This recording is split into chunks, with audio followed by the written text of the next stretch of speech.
2022-23 Shyamsundar jewellers Chandramohan football লিগের আজকে পুরস্কার বিতরণ অনুষ্ঠান হয়েছে। গত বছর এই খেলা নিয়ে একটা মামলা ছিল। সেই মামলায় আমাদের উপরে ইনজাংশন ছিল যাতে আমরা ডিক্লারেশন না করি। তো গত 12 তারিখ একটা ডিস্ট্রিক্ট জাজ কোর্ট, মাননীয় ডিস্ট্রিক্ট জাজ কোর্ট একটা অ্যাপিল দিয়ে ইনজাংশনটা ভেকেট করার পর আমরা সিদ্ধান্ত নিলাম যে আমরা অফিস বেয়ারার মিটিং ডাকুন। সেই অফিস বেয়ারার মিটিংয়ের সিদ্ধান্ত হয়েছে, যেহেতু ইনজাংশন ভেকেট হয়ে গেছে, 2022-23 যে প্রাইজ গিভিং সেরিমনিটা সেটা ছেড়ে নেওয়া, কারণ 23-24 চলছে, তার আগেই তো শেষ করে দিতে হবে। এবং সেই মোতাবেক আজকে সিআইডিসির মাননীয় চেয়ারম্যান উপস্থিত ছিলেন এবং শ্যামসুন্দর জুয়েলার্স সংস্থাটির কর্ণধার উনিও উপস্থিত ছিলেন। ওনাদের হাত ধরেই আমরা এগিয়ে চলার সংঘের পুরস্কার বিতরণ অনুষ্ঠানে আমরা এই জন্যকে পুরস্কার দিচ্ছি।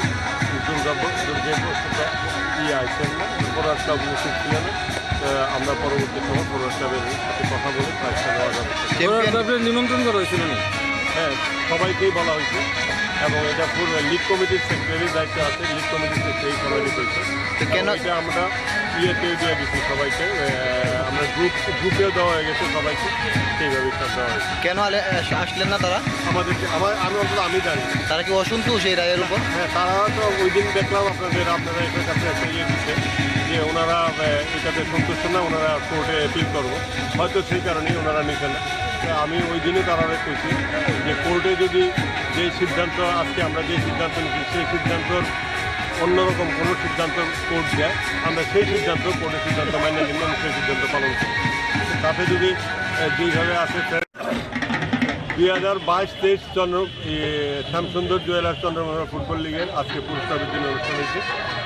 গত বছর এই খেলা নিয়ে একটা মামলা ছিল। সেই মামলায় আমাদের উপরে ইনজাংশন ছিল যাতে আমরা ডিক্লারেশন না করি। তো গত 12 তারিখ একটা ডিস্ট্রিক্ট জাজ কোর্ট, মাননীয় ডিস্ট্রিক্ট জাজ কোর্ট একটা অ্যাপিল দিয়ে ইনজাংশনটা ভেকেট করার পর আমরা সিদ্ধান্ত নিলাম যে আমরা অফিস বেয়ারার মিটিং ডাকুন। সেই